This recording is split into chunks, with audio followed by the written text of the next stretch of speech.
Bem-vinda, bem-vindo, novo episódio do podcast da Realisho. Hoje a convidada é a Patrícia Rizzardo. Eu não falo bem na R inicial. Patrícia Rizzardo, diretora das operações do Instituto Human. Bom dia. Perfeito, tá ótimo. Bom dia, tudo bem, gente? Que bom estar aqui com você, que bom a gente ter esse espaço de troca. Muito feliz por isso. Que bom, obrigado por aceitar o convite. Imagina. E estou muito curioso de conhecer mais de você, de sua trajetória. Onde quer começar? Bom, eu acho que contando um pouquinho sobre quem eu sou, para ficar um pouco mais claro aqui, também como eu chego e como a gente se conecta, né? Eu acho que isso é importante. Então, primeiro, eu sou a Patrícia, mas me chamem de Pati. Eu sou psicóloga, sou pós-graduada em psicologia positiva, neurociência, com aprofundamento ali em comunicação não violenta e sempre trabalhei muito no terceiro setor, por isso também especialista em ESG. Sempre foi a minha praia, o terceiro setor. Nunca trabalhei em organizações, em segundo setor, com empresas, não. Sempre foi lá no terceiro setor onde eu me encontrei. E terceiro setor, só para quem não sabe, é onde tem as ONGs, as fundações, as associações. Então, sempre foi ali que eu senti propósito, o meu chamado do que eu devia fazer. E aí, dentro do que eu fiz e das várias coisas que eu já fiz na vida, e já foram várias, eu era diretora de um projeto que eu tinha criado com a minha família. Depois disso, eu me conectei com o Rotaract da minha cidade, que é uma organização, um clube onde a gente faz atuações comunitárias, tem várias atuações também, muito bacana. E lá, como presidente do Rotaract da minha cidade, eu ouvi falar sobre um projeto que estava acontecendo no Vale do Angabaú. Ia ser um projeto com 900 pessoas em situação de rua, onde o organizador era uma pessoa da minha idade também. Na época, a gente ainda estava na faculdade. E eu achei muito ousado aquela pessoa. Eu falei, nossa, me chamou a atenção. Que coragem, né, de fazer a primeira ação tão grande, com articulação com o primeiro setor, com o governo, com secretarias. Eu falei, bom, o que será que eles estão precisando? E aí, conversando, me conectando, eles falaram, olha, a gente tem uma demanda aqui na alimentação, se você puder vir ajudar. Eu falei, claro. Então, eu chamei meu clube do Rotaract com os meus voluntários. Falei, gente, vamos lá contribuir. A gente chegou, eu achei muito organizado, o pessoal muito gente boa. Para mim, a organização, a transparência e o trabalho em equipe, né, quando ele é formado, que realmente chamam a gente para trazer ideias, para colaborar, isso me chama a atenção, né? Não que é rígido, que não traz essa flexibilidade. E aí eu falei, poxa, que bacana, vou ficar perto deles. Isso era 2017. E aí, em 2018, eu também vi umas movimentações. E aí, esse projeto, que na época depois se tornou o Human Day, que a gente tem, esse projeto se conectou com outras pessoas. Então, a gente tinha o Alexandre e o Matheus, que são aqui do Brasil, que são os fundadores do Instituto Human do Brasil, que tiveram toda a ideia. Chegaram para o Ángel e para a Rebeca, do México e da Espanha, e contaram a ideia. Olha, a gente está pensando em fazer um instituto que tenha um propósito ali com educação, com habilidade socioemocional, que trabalhe causas. E eles, né, que já eram do mundo corporativo, já estavam ali querendo já se aposentar, eles trouxeram a vontade, o desejo de levar isso, então, para fora.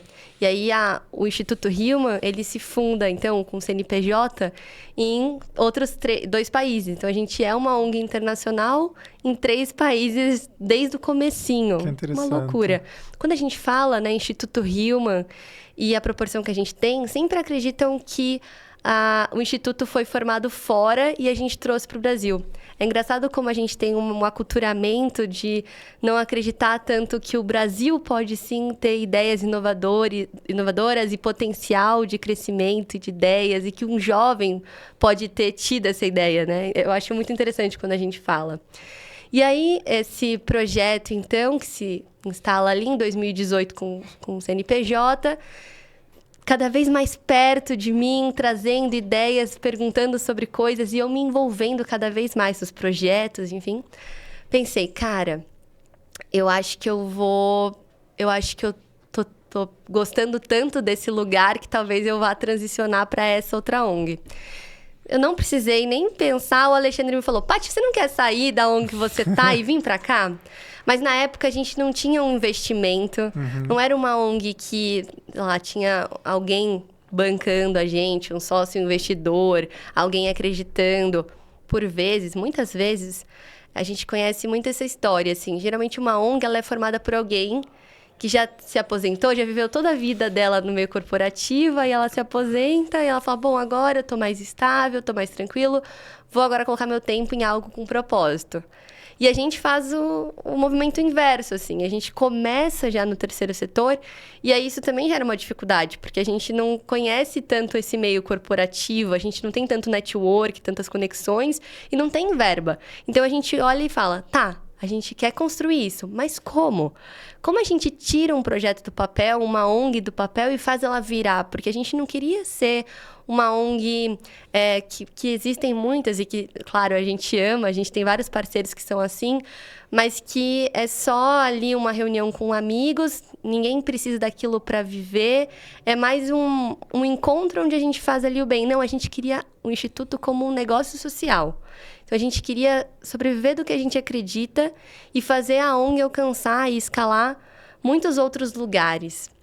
Então, essa foi sempre a nossa vontade. E a gente pensava, como fazer isso? Então, quando ele me chamou, ele falou, você pode fazer tudo o que você quiser, mas a gente precisa tirar isso do zero. E a gente criou o que hoje, então, é chamado de Instituto Human. Então, no começo você não recebia um salário? Não, a gente começou sem um salário. A gente fala aqui uma garrafinha d'água e um sonho. Era isso. A gente fazia os encontros em locais da prefeitura, do governo. Isso sempre ajudou bastante. Mas era sempre isso, assim, quando a gente vai conseguir viver disso que a gente faz hoje? E é um desafio. Acho que é a pergunta que muitos se fazem. E aí a gente começou a tentar arrecadação com pessoa física, mas para arrecadação com pessoa física, você tem que ter muita gente, geralmente doando pouco, de maneira recorrente. Isso é muito desafiador, para ter estabilidade a longo prazo, porque a pessoa ela doa uma vez, ela doa duas.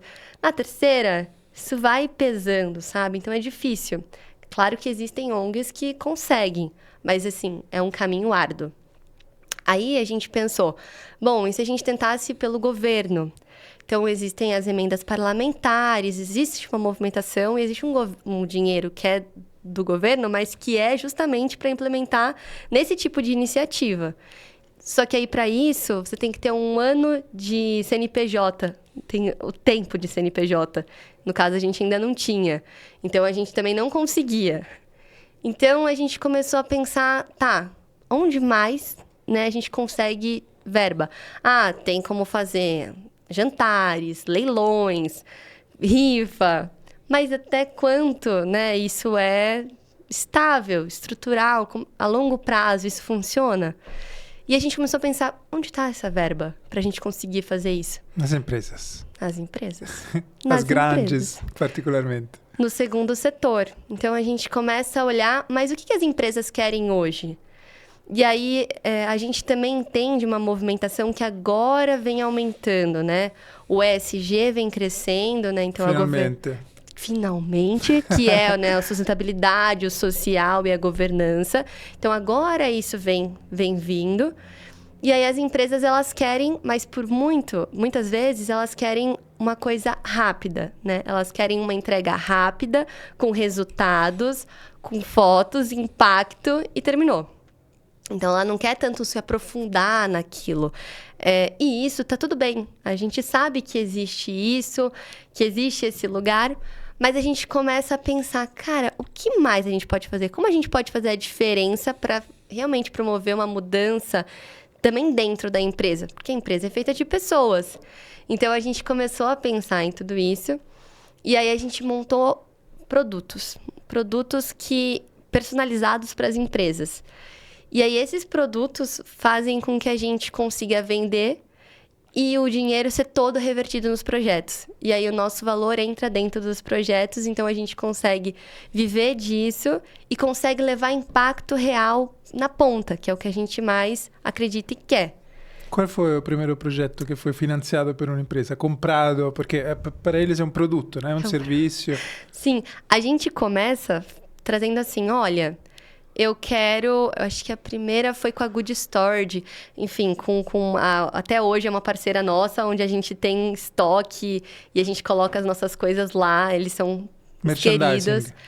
Eles têm uma estrutura, várias unidades em São Paulo, onde você consegue deixar suas coisas lá no estoque deles, sabe? E a gente não tinha um estoque a princípio, a gente colocava as doações que chegavam nas casas dos voluntários. Você está falando de roupa, né? Sim, Ok. Primeiro de roupa, mas depois uma série de outras coisas que a gente acaba recebendo, como kit higiene. Então a gente tem outras doações que chegam, mas principalmente roupa. E as roupas chegavam e iam para casa dos voluntários. Então, por vezes, a gente não conseguia fazer uma triagem tão assertiva, separação, colocar ali, né, a numeração correta. Um lugar ia ser muito importante para nós. E essa foi uma das primeiras empresas que acreditou na gente e falou, olha, vocês querem um espaço? Eu vou colocar aqui para vocês. Começou, acho que com 15 metros quadrados, passou para 30 metros quadrados. Hoje a gente está com 45 metros quadrados lá. Ainda estamos lá, assim, poxa, para nós é um prazerzaço estar nesse lugar. Mas começa assim, oi, eu tenho uma campanha de arrecadação, a gente geralmente traz isso. Campanha de arrecadação é uma coisa simples para a empresa. Coloca uma caixa de papelão na recepção e coloca uma campanha de agasalho, entendeu? Olha, a gente está recebendo doação de roupa. E aí a gente fala, a gente tem uma campanha de arrecadação. Mas, ao invés de só colocar a caixa lá e não ter tanto propósito, a gente oferece uma palestra gratuita para contar o contexto para onde vai essa roupas. Quem são as pessoas que vão receber? Por que elas estão nessa situação?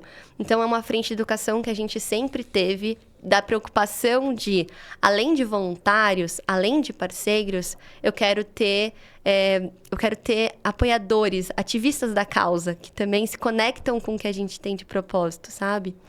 Então, a gente vem com essa ideia de, tipo, olha, eu vou oferecer isso gratuitamente, tem essa palestra, só que a nossa palestra, ela é uma palestra de sensibilização, de letramento.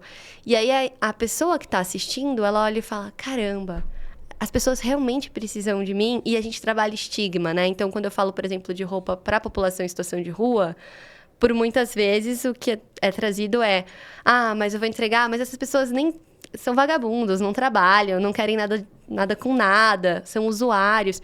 E a gente traz que uma parcela, sim, uma parcela mas a outra parcela, não. E a gente tem agora, né, até depois da pandemia, muitas famílias, muitas crianças nessa situação. Então, a gente desmistifica isso e traz, por exemplo, o maior porquê das pessoas estarem em situação de rua não é o uso da droga, é o desemprego, é as brigas em família. Então, a causa familiar ali que faz essa pessoa ir para lá. E depois, numa consequência, ela encontra as drogas.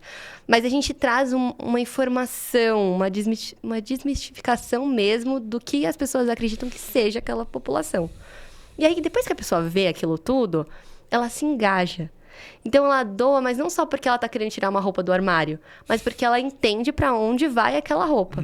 Aí a gente recebe, e aí depois a gente volta para a empresa e fala, também gratuitamente eu vou te entregar aqui o relatório do impacto da ação que a gente fez. Então, tá aqui todos os dados, porque isso é uma dor também. Muitas ONGs fazem entregas muito legais, mas elas não mensuram. Obrigada. Elas não mensuram o impacto, não conseguem fazer mesmo a mitigação do impacto que ela teve. E a gente tem analista de dados, a gente tem um time de pesquisa, então a gente realmente se aprofunda muito em todas as nossas ações. A gente faz um raio-x da ação, onde a gente entende o perfil que a gente está atendendo, a gente sabe de onde aquela pessoa veio, a gente entende o cenário, o que precisaria melhorar. A gente sempre tem perguntas assim, o que achou do projeto, que serviços a pessoa passou, né? Porque daí a gente também oferece um outro retorno para o governo, que são as informações que depois podem se tornar políticas públicas. Então, a gente tem uma frente de advocacy, de informação muito grande. Então, a gente tem esse trabalho. E aí, essa pessoa vê depois, essa empresa, o resultado. E aí, se às vezes a empresa nos permite, a gente mostra, né, as fotos, a pessoa usando lá o casaco que a pessoa doou, a pessoa em situação de rua utilizando. Então, ela vê um propósito naquilo, ela vê uma causa. E aí, a empresa fala, cara, foi muito legal isso. E a gente não pagou nada para fazer. Poxa, o que mais será que eles têm? Aí, a gente vem com a nossa alçada de outros produtos, né? Então, a gente tem palestras, de sensibilização, a gente tem cursos, a gente tem treinamentos, cursos de liderança. Nossa, é um dos que eu mais gosto de aplicar.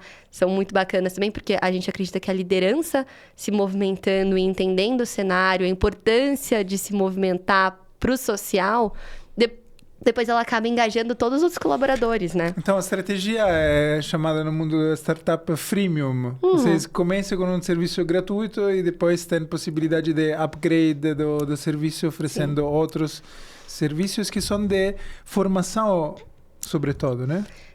A gente começa com formação quase sempre, porque para mim a transformação vem da educação primeiro, então ela vai entender a causa primeiro. Mas depois a gente faz as ativações. Então, eu tenho assessoria social, né? Uma assessoria de ESG, eu tenho implementação de políticas de diversidade e inclusão, mas depois eu levo para campo. Então, eu tenho voluntariado corporativo, que é uma metodologia nossa, e é uma jornada. Então, tem um pós-ação que a gente faz, todo voltado à educação, enfim. Eu tenho, durante a ação, um acompanhamento daquele voluntário corporativo, onde a gente tem um time que cuida do voluntário, é importante isso. E depois, por fim, a gente faz o pós, né? Então, a gente faz o acompanhamento, a gente mostra a mensuração de dados e impacto. Então, sempre tem essa jornada. E a gente oferece isso. A empresa, ela pode vir e falar, eu quero participar de um projeto teu, que a gente já tem, e aí a gente tem um nicho de projetos. Ou ela pode falar, dentro dessa cartela que vocês têm, não é isso que eu quero levantar de bandeira. Eu quero levantar uma outra bandeira de indígenas, por exemplo. Eu quero levantar uma bandeira aqui de animais. A gente não tem essa frente. Mas aí o Instituto Human tem a expertise e especialistas que, então, entendem a necessidade da empresa, do que ela quer, e a gente consegue formar um projeto específico para aquela empresa. Esses tempos a gente teve uma empresa, a Vivio. Eles são focados em produtos de higiene, de cuidados pessoais. E eles queriam fazer uma ação que conectasse com isso, fazendo um mutirão de saúde. A gente não tem essa frente dentro do nosso repertório. Mas a gente falou, não, tudo bem, é isso que vocês querem? Então, a gente vai estruturar. A gente estruturou um projeto muito bacana com médicos. A gente se conectou com uma comunidade que tem uma demanda muito grande de pessoas que estão ali há muito tempo na fila de espera do SUS. A gente se conectou com a UBS da comunidade local, entendeu a demanda, conseguiu acessar os prontuários das pessoas que acessavam essas UPAs, enfim. E aí a gente fez uma movimentação de fazer um atendimento ali nessa comunidade parceira. Muito bacana, super funcionou. A gente tem relato de uma mulher, ela falou, eu voltei a trabalhar porque eu passei pelo mutirão. Como assim? Porque eu não estava mais enxergando, eu sou costureira. E a gente levou um oftalmo e ele fez, olhou, né, entendeu a demanda e a gente entregou o óculos ainda com grau. A gente voltou no mês seguinte entregando o óculos com grau para a pessoa. Sabe que esse problema dos óculos é enorme. É enorme. Eu encontrei na Realisho várias pessoas que trabalham conosco em eventos que não têm óculos aptos a ver bem. E são muito caros. Muito. Não é acessível mesmo, ou fica muito tempo na fila ali do SUS esperando, não tem a oportunidade, ou não é uma prioridade, porque é isso, eu tenho dinheiro para comida, eu tenho dinheiro para óculos. Então, você tem que fazer uma escolha ali. Você sempre vai escolher o básico primeiro, mesmo que o óculos seja importante, entende? Então, a gente tem esses projetos que a gente consegue também criar. Então, a gente tem essa frente porque a gente tem essa expertise, né? Então, vários profissionais ali. Legal. Então, poucos são doações. Quais são as doações que a gente recebe? Não, como vocês recebem poucas doações, como uma empresa que fala, eu quero financiar vocês com 100 mil reais por ano. É desafiador. É mais que a receita de vocês é mais por esses projetos. É mais pelos projetos, sim.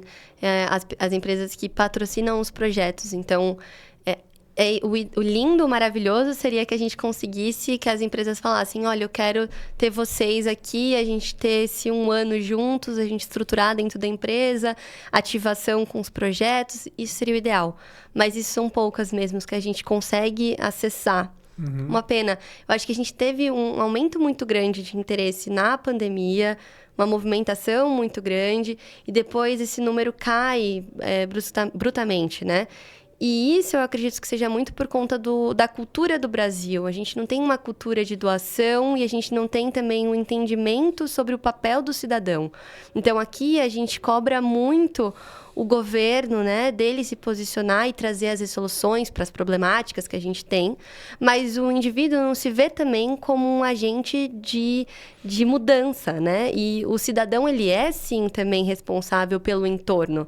Então, quando o cidadão do Brasil se compromete a mudar, geralmente ele faz ações assistencialistas, que é o que a gente está acostumado aqui no Brasil a ter. Então, acontece uma catástrofe natural, a pessoa se sensibiliza e ela se conecta ali àquilo e ela doa. Ela doa alimento, ela doa cobertor, ela doa na demanda, na urgência.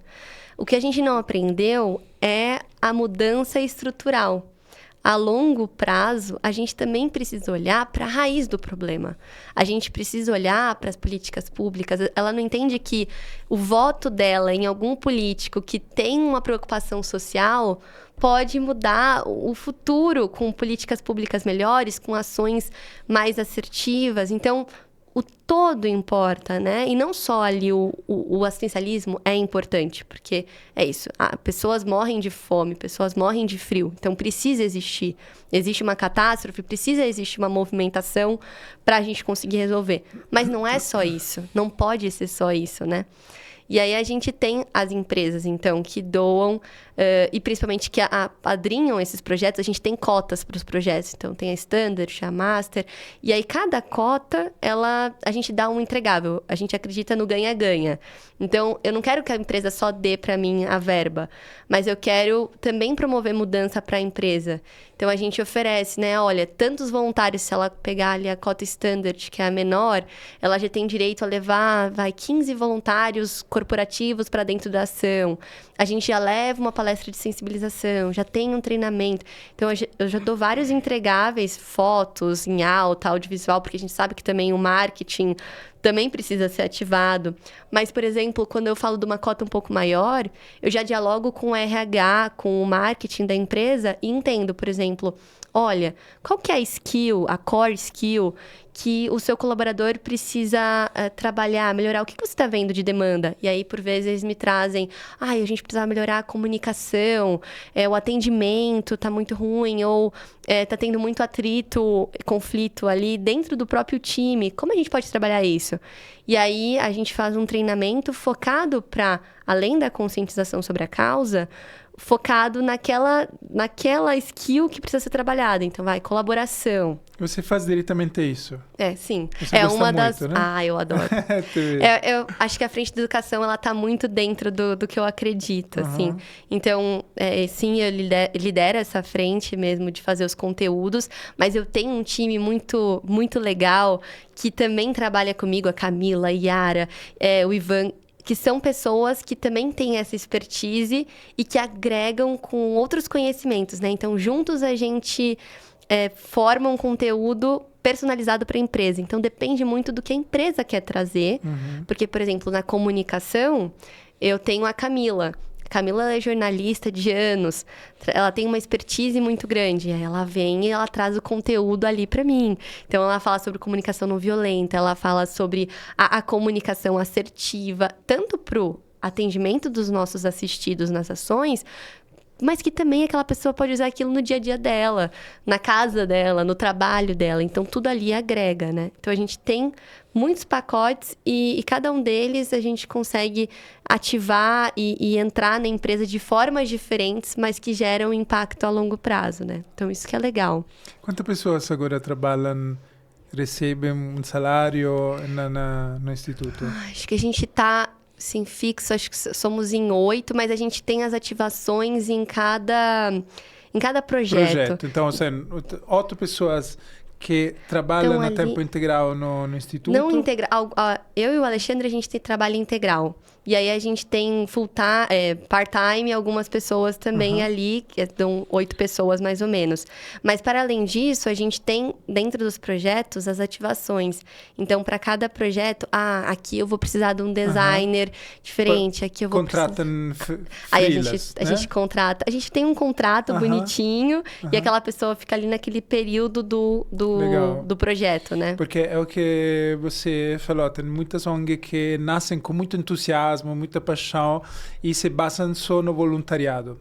Só que as pessoas precisam pagar as contas pessoais e depois de um tempo falam, eu não consigo mais, tenho que trabalhar por uma empresa. Gera um desengajamento, né? Então, ter algumas pessoas que possam receber um dinheiro para trabalhar a tempo integral, a tempo parcial, ou também um período, projeto, recebendo um dinheiro é muito, muito importante. E além disso, vocês têm uma quantidade gigante de voluntários. Temos. Eu acho que na nossa base a gente tem 3.000 voluntários. É bastante gente. É incrível. E a gente já impactou, acho que mais de 12.000 pessoas. Até 2030, a gente seguindo a agenda da ONU, a gente quer ter atendido 30.000 pessoas ali dos nossos assistidos. Essa é a nossa meta. Não, quer falar um pouco sobre o evento que acredito ser o maior de vocês, que é o Human Day? Posso explicar. Na verdade, eu acho que para ficar mais fácil, talvez eu explique o que a gente é primeiro e depois eu me aprofundo nos projetos. Acho que faz mais sentido. Porque quando a gente fala de ONGs, por vezes, por exemplo, a Realixo. Quando a gente fala da Realixo, o que é a Realixo? Sustentabilidade. Esse que é o foco, sabe? Vai trabalhar com essa frente. Sim. Quando eu falo da Teto, eu vou falar sobre habitação. Quando a gente fala do Instituto Human, eu não tenho uma única frente. A gente trabalha os direitos humanos, essa é a verdade. Okay. Mas é difícil a gente explicar o que nós somos. Então, geralmente na explicação que eu trago é que a gente conecta empresas e voluntários a pessoas que buscam por oportunidade. E aí a gente trabalha bem assertivamente no S do ESG, no social. Então, na letra S, a gente consegue trabalhar tanto as ações sociais, quanto a parte educativa dentro das empresas e no campo. E aí, dentro dos projetos, é como se a gente fosse um guarda-chuva de projetos sociais. E aí, a gente tem as várias causas. Em cada causa, a gente tem projetos específicos. Então, por exemplo, na causa de refugiados e imigrantes, eu tenho o Human Sem Fronteiras. E aí, então, o Human Sem Fronteiras tem o português para refugiados, onde a gente dá aula 2 vezes na semana, uma vez de gramática e a outra de conversação. A gente tem aí 60 alunos agora que estão com a gente. Uau! A gente faz isso online, mas a gente fazia antes presencial. O online agora é porque a gente consegue alcançar mais pessoas e a gente entendeu que tem esse recurso. Então, a gente dá aula ali, mas a gente também tem uma outra frente, que é a Human Pontes, que a gente faz a parte de educação, no sentido de entenderem os seus direitos aqui no Brasil, porque muitos vêm e não sabem quais são os seus direitos. E aí acabam, por exemplo, trabalhando num trabalho que é análogo à escravidão, porque não sabe dos seus direitos. Então, ali a gente apresenta isso, a gente fez uma cartilha também informativa, e a gente também tem uma frente de documentação, porque alguns também chegam sem os seus documentos, ou perdem seus documentos, ou os documentos são roubados. E aí a gente também... Existe um custo para isso, e aí a gente também tem ali dá um suporte nesse quesito. Uau, interessante. Eu ajudei a fundação de uma ONG na Itália que trabalha na sensibilização da questão dos migrantes, que é muito grande na Itália pelos migrantes da África, Sim, que a maioria dos migrantes na Europa entra na Itália. E descobri essa coisa, que um migrante em um barco, além de riscar de perder a vida, Sim. mas também se consegue chegar, não tem documentos, não tem dinheiro, e imagina, é muito, muito difícil viver em um país sem documentos, sem dinheiro, né? É assustador, né? Sim. E a gente olha essa causa, é uma causa que a gente tem no coração, assim, porque a gente sabe do impacto que a gente tem, já que a primeira barreira é a língua, né? Então, a gente conseguir levar a educação, levar isso de uma maneira fácil, através, né, o distante, o online ajuda bastante também, porque agora, antes a gente não tinha, mas também porque eles não conseguiam acessar, né, ter o aparelho e tudo mais. Agora, todos eles a gente sabe que tem o celular, que tem acesso à internet, então, por isso facilitou a gente conseguir ter ali as aulas online. Mas também existe essa barreira, né? Tipo, parece que o Brasil é um país que acolhe muito bem os migrantes. Eu falo que o Brasil é o país que troca a roda do carro com o carro andando. Então, as nossas leis são muito boas. A gente tem leis muito boas. A gente tem leis muito boas para pessoas com deficiência, para refugiados. A gente tem leis muito boas. Na prática, como isso se dá, é um pouco desafiador, né? Então, assim, a gente tá aberto a receber. Comparado com outros países, eu acredito que a gente, sim, vá muito bem. Mas quando a gente olha para, né, a gente teve os afegãos ali no aeroporto, quanto tempo eles ficaram ali naquele... Vocês devem lembrar desse episódio. Ficaram muito tempo no aeroporto, sem saber para onde iam, não teve uma movimentação do governo. Quando chegou, queriam colocar ali no centro de acolhida, com a população em situação de rua junto, mas o cenário deles era outro, não falavam a língua, não falavam mal o inglês, né? Então, assim... muitos desafios. A gente recebe, mas o quanto a gente está preparado para acolher genuinamente é uma outra página. Então, também parte do povo, das pessoas em situação de rua que são refugiados, que não encontraram um trabalho, não encontraram um trabalho estável, sim? Sim, a gente tem esse público, até nos nossos projetos a gente acaba atendendo muito esse público, tanto que a gente, por vezes lá no setor social que a gente tem, a gente tem pessoas que falam outras línguas para poder receber essas pessoas. E a gente tem as cartilhas também informativas para esse público. Então, é importante, sim, existe. Te interrompi na parte dos refugiados, que é só um foco, né? Sim. Aí a gente tem com o Brilho das Manas e dos Manos, que é um projeto que sou uma das cofundadoras, onde a gente trabalha com mulheres e homens trans, e também a gente tem uma parte de travestis ali que a gente atende. Então, hoje são 90 pessoas que a gente atende mensalmente. Então, é um projeto mensal. Todo mês a gente se conectou com a Casa Florescer 1, Casa Florescer 2 e a Casa João Neri.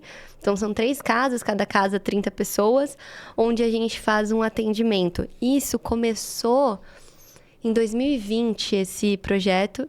E a gente está até hoje com elas e com eles ali, fazendo atuação agora com eles. Antes começou só com as mulheres trans. E a gente faz um trabalho, primeiro, de aproximação, que é um público que é muito esquiva muito medo do outro, né? Porque é muito vulnerável. Então, nunca teve uma pessoa que se preocupou a dar atenção sem querer nada em troca, né? Quando a gente fala mulheres trans, e geralmente mulheres trans pretas, a gente fala da vulnerabilidade do nosso país. Então, são pessoas que a gente sabe, aqui, hoje, a média dessa população é 35 anos. Assustador. É assustador. Ou seja, a média de vida. Isso. Então, quando a gente olha para isso, a gente entende que precisa existir uma movimentação nossa também. E aí, com elas, primeiro a gente começou só levando conversas, rodas de troca, brincadeiras, jogos. A gente começou a se aproximar. Porque não dá para você querer oferecer alguma coisa sem conhecer o público. Isso é uma premissa do Instituto. A gente sempre faz com e não para. Então, eu vou fazer com elas. E para fazer com elas, eu preciso ouvi-las. Então, a gente vai, conversa, entende. E aí, a gente fez essa movimentação. Depois, a gente teve uma frente de autocuidado. Então, trabalhar a autoestima. Elas conseguirem a aceitação mesmo, de se olhar e gostar do que está sendo visto. Então, existe uma movimentação ali voltada para a autoestima. E agora a gente está numa parte muito legal, onde a gente já está levando mais formações, capacitações e tendo uma conexão com empresas. Então, a gente quer levar essas meninas para o meio corporativo. Então, a gente levou... Muito legal, tem uma empresa chamada TransUnion, eles trabalham com tecnologia também, parceiros de longa data. A TransUnion foi uma empresa que bancou 1 ano do Rio Sem Fronteiras, das aulas de português. Então, esse tipo de empresa é uma empresa que acredita no propósito. Que um projeto anual, o retorno, a resposta, vai vir só no final do ano. Ela investiu e ela não vai ver o resultado no mês seguinte. Ela vai ver daqui 12 meses. Uma empresa que se preocupa consegue entender que ainda assim isso vale a pena, sabe? E aí é uma empresa que ela já abraçou também o Rio Mandei, agora está incentivando o FEST com uma cota. Então é uma empresa muito engajada. E a gente falou, olha, eu queria muito levar essas meninas para a empresa de vocês e que vocês parassem um dia, o setor de vocês e que elas pudessem ouvir os líderes dos setores e eles explicando o que vocês fazem em cada setor, né? Que tipo de ação, de coisas vocês fazem, para elas conseguirem se visualizar naquele lugar. Porque a empresa às vezes abre a porta, mas elas não se visualizam ali. Ali, eu não pertenço a esse lugar. Então, quando a gente leva elas para dentro da empresa, a gente mostra as possibilidades, elas escutam o que acontece, elas se sentem queridas, elas conseguem se ver ali. E a gente muda o mindset, a gente consegue mudar a perspectiva dela. Então, isso é muito importante, é muito rico. E agora a gente está tendo uma movimentação ali de trazer cada vez mais elas para o meio empresarial. Então, esse projeto é o Brilho das Manas, e dentro dele, a gente começou a ouvi-las, e os meninos também, né? E eles trouxeram o interesse de fazer uma parte formativa voltada à costura. E aí eu tô com um projeto que ainda não saiu do papel, mas já dando spoiler, o nome dele é Fluxo Sustentável. E eu acho que ele se conecta bastante porque ele tem um viés ali também de sustentabilidade. Vou explicar o que é. As meninas mostraram interesse em trabalhar com costura, com criação criativa, enfim, né? Então, a gente pensou em oferecer oficinas de sensibilização primeiro, e depois oferecer a criação de peças, moda praia, moda íntima e absorventes, ali para elas criarem mesmo, absorventes sustentáveis. Então, a gente fez uma parceria não sei se você conhece, com a Ecociclo. É o primeiro absorvente biodegradável do Brasil. Ah, legal. É uma empresa muito legal. Mas é descartável? Ele é biodegradável, não, você pode utilizar ele algumas vezes. Ok. E depois você descarta. Então, o legal é que você pode utilizar mais do que uma vez. Isso é bom, porque Claro. diminui o lixo, não tem? E a gente consegue... E ele é biodegradável, então depois ele não vai ter dano para o meio ambiente. Isso é muito bacana. E aí a gente fez uma parceria com elas. E aí a gente, então, tem a expertise delas para poder formar e fazer isso. A moda praia também é legal, porque a pobreza menstrual existe no público vulnerável. Então, eu já entreguei, por exemplo, a gente entrega, às vezes eu entrego um pão. E aí, por vezes, até se alguém talvez já viu, você entrega um pão e aí a pessoa vai e tira o miolo do pão. O miolo do pão é porque ela não tem um absorvente e ela usa o miolo do pão para colocar e para não sangrar, sim. Nossa. Isso é muito mais comum do que vocês imaginam, assim, porque o miolo do pão consegue reter o sangue, enfim. Uau. Então, porque papel, aquilo não dá conta, então o miolo do pão ajuda. E são coisas muito vulneráveis, é muito mais profundo do que pode se imaginar. Como essas pessoas fazem? Elas sangram.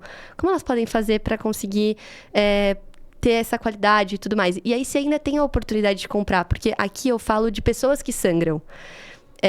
Porque conversando com os meninos, são homens e eles menstruam. E aí é extremamente desagradável todo mês você ter que ir lá comprar o absorvente. Isso já se torna ali um movimento muito ruim, porque são homens trans, e eles sangram. Então, a gente ofereceu o absorvente biodegradável, também traz essa dignidade. Utiliza-se muito mais vezes, depois descarta. Então, a gente quer muito, né, trabalhar com essa parte criativa, que depois ela pode empreender, isso é legal, ter uma fonte de renda para os assistidos ali, mas também trabalha essa dignidade de ter uma saúde menstrual digna, né? Então, esse projeto que a gente está ainda, se você quiser super patrocinar, estamos aguardando por pessoas que acreditem nisso, nesse tipo de projeto, né? É o que eu falo da dificuldade da gente conseguir investimento de projetos a longo prazo. Porque esse é um projeto a longo prazo. E é um projeto que agora é um piloto. Então, vai ter alcance.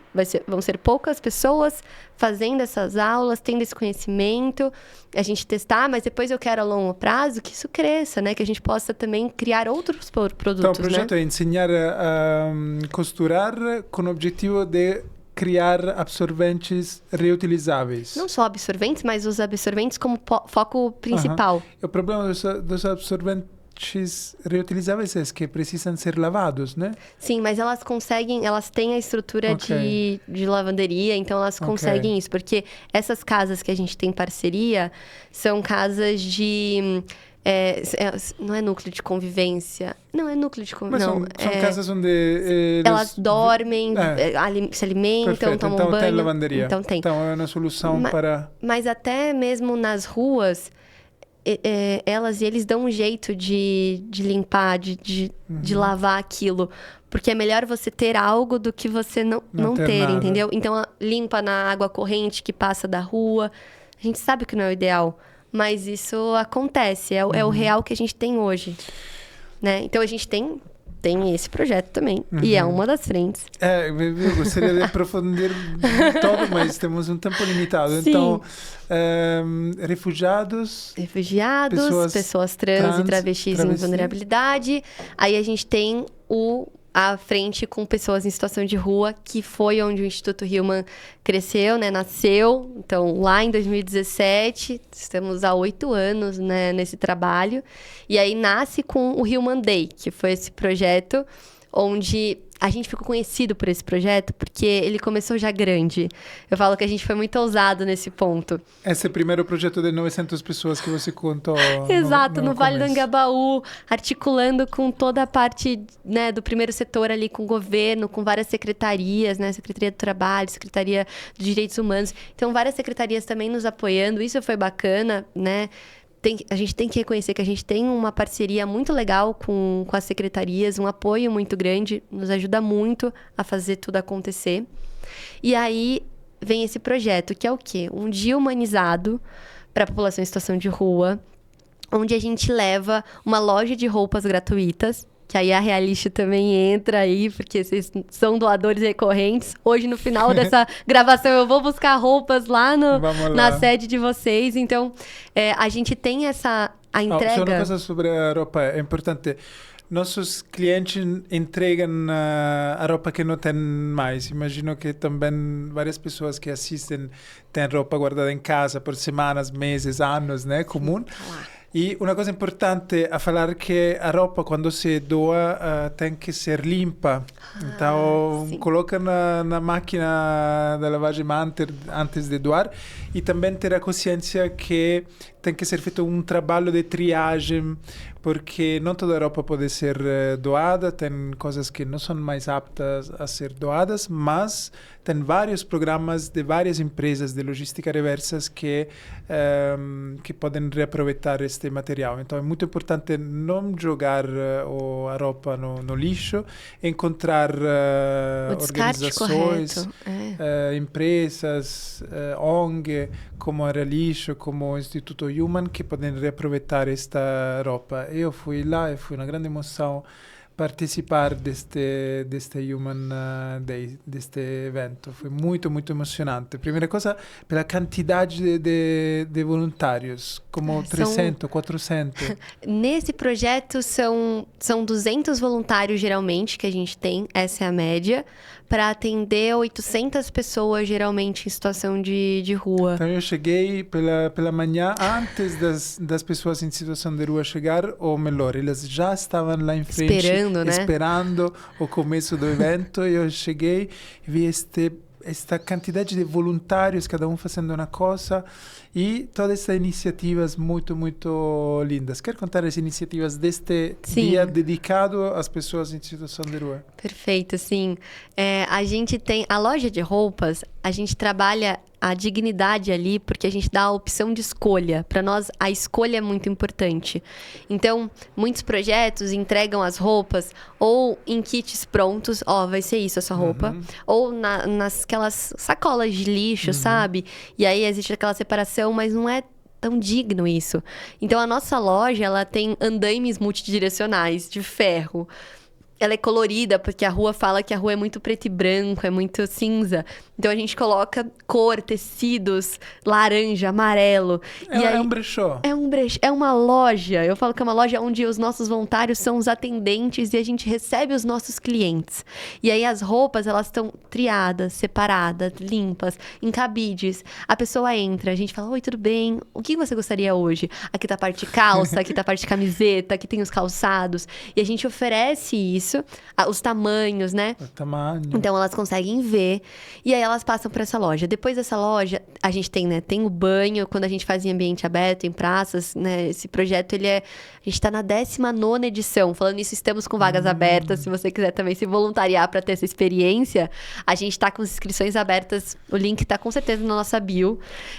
E aí, esse projeto, a gente tem, então, essa loja, tem essa vivência. Aí depois a gente tem o atendimento médico, psicológico, jurídico, social. Então tem um atendimento ali.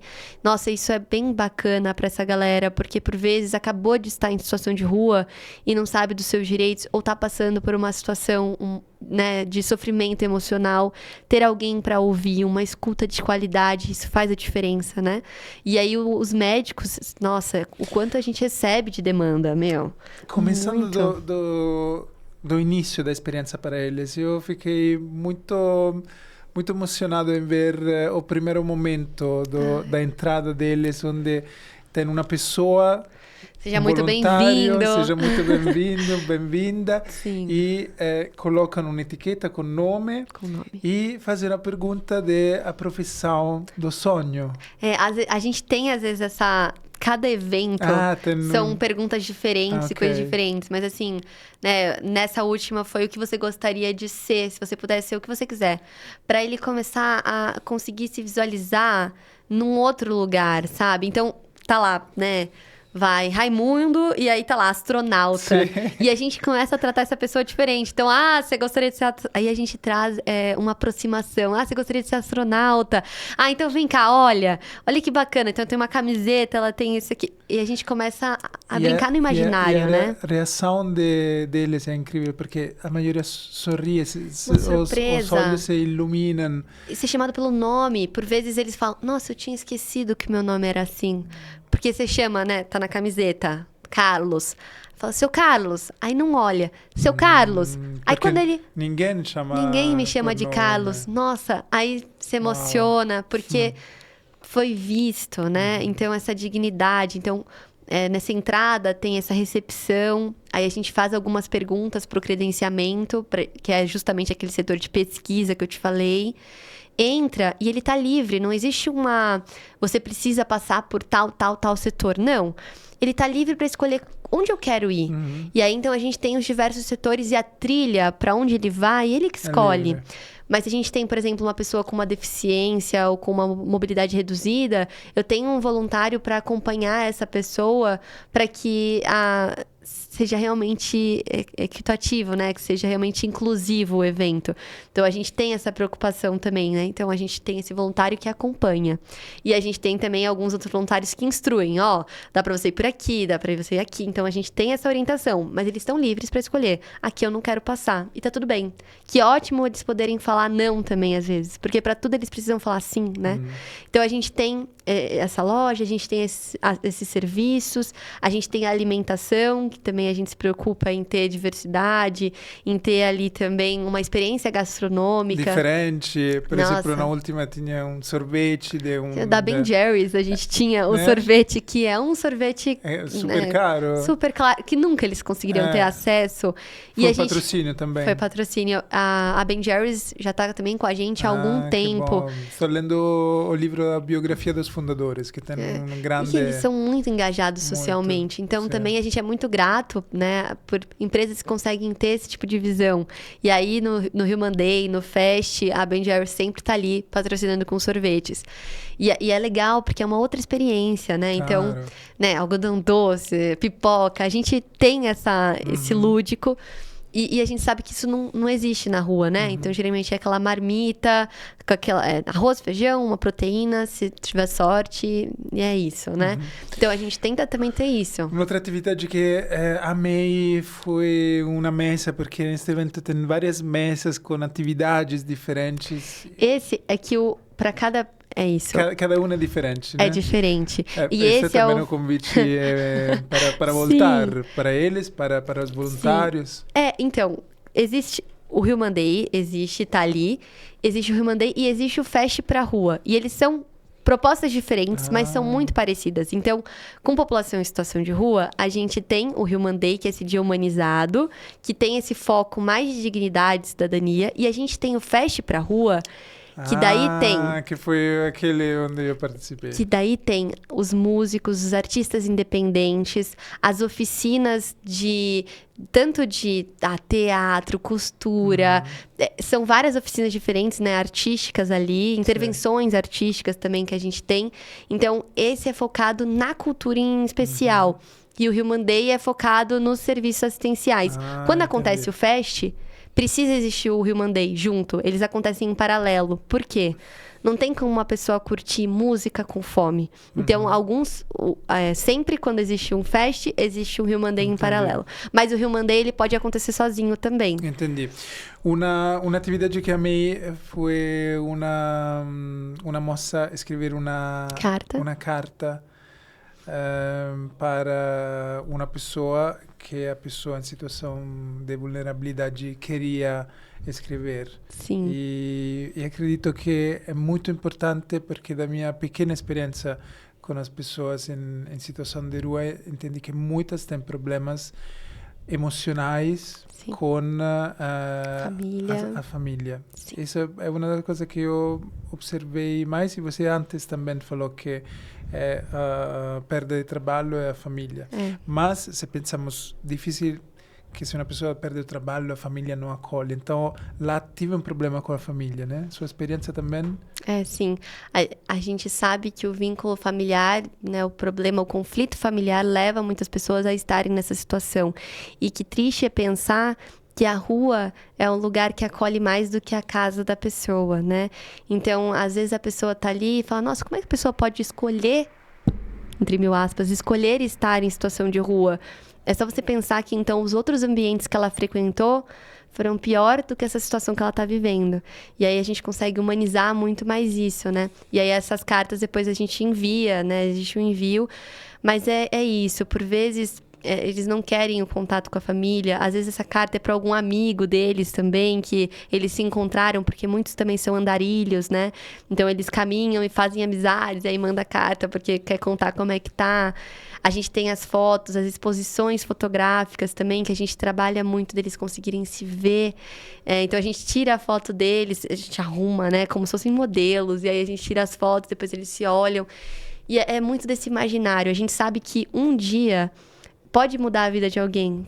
Porque você vivenciar a dignidade, vivenciar esse olhar humanizado, a gente já teve relatos de pessoas que, cara, depois daquele evento... Eu busquei trabalho, eu encontrei um lugar que me acolheu, consegui tomar banho, fiquei mais dias bem, consegui fazer ali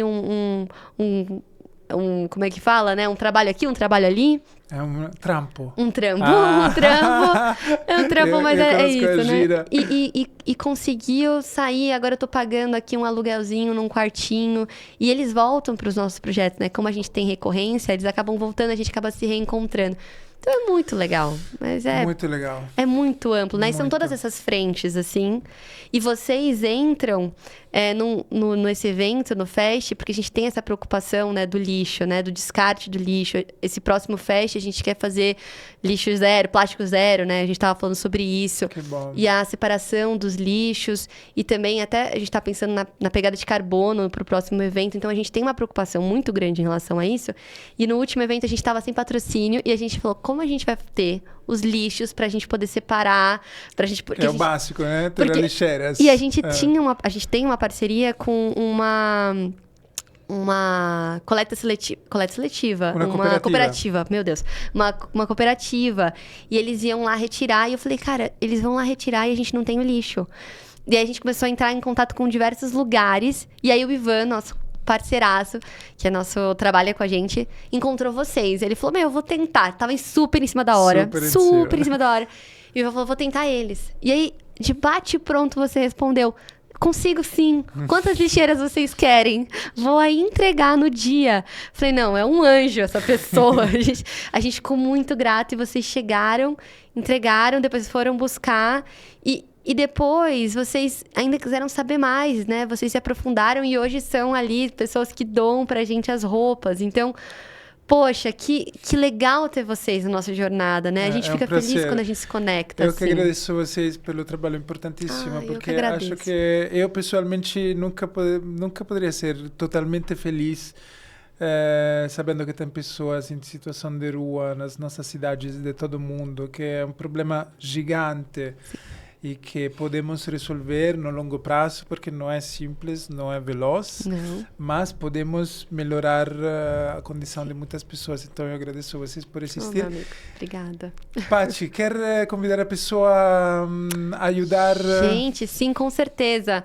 A gente tem várias frentes. Então, a gente tem várias frentes de atuação, como vocês viram. Existem várias formas de se engajar. Então, o nosso @... A gente vai fazer uma collab disso para explicar, mas certeza. É @institutohuman.org. A gente tem também nosso site, www.institutohuman.org. E lá você consegue entender, a gente tem nosso calendário de ações, as nossas frentes, os nossos produtos. E, em especial, a gente tem o Human Day, que vai acontecer no dia 1º de junho. E aí, mais que convidado, Obrigado. Mas vocês também, existe a inscrição ali para que vocês, então, participem da jornada com a gente. Se for o seu primeiro voluntariado, nunca fez nada antes, essa é uma ONG boa para você começar, porque a gente dá toda uma instrução e a gente é conhecido por isso, por ter essa preocupação de receber essas pessoas primeiras vezes e trabalhar para que vocês se engajem cada vez mais nas causas. E então, como muitas vezes quem doando o próprio tempo por esta iniciativa, vocês vão voltar em casa muito emocionados. A gente sempre volta, a gente sempre pensa, tô lá indo entregar para alguém, mas a gente sempre volta com muito mais do que a gente foi levar. Exato. É muito bom, então, né? Então, aceita convite, vai lá no site, no Instagram, no LinkedIn também. Sim, estamos presentes em todas as plataformas. Siga a página, compartilhe, porque é muito importante que mais pessoas conheçam o Instituto Human como uma organização de esperança e de ações concretas para melhorar o nosso mundo. André, obrigada pelo espaço. Obrigada mesmo muito por tudo e pela parceria de sempre. Obrigado. A gente se vê nas próximas. Agora vamos coletar a roupa na nossa central. Vamos lá para mais uma missão. Exato. Tchau, tchau, gente. Muito obrigada. Foi.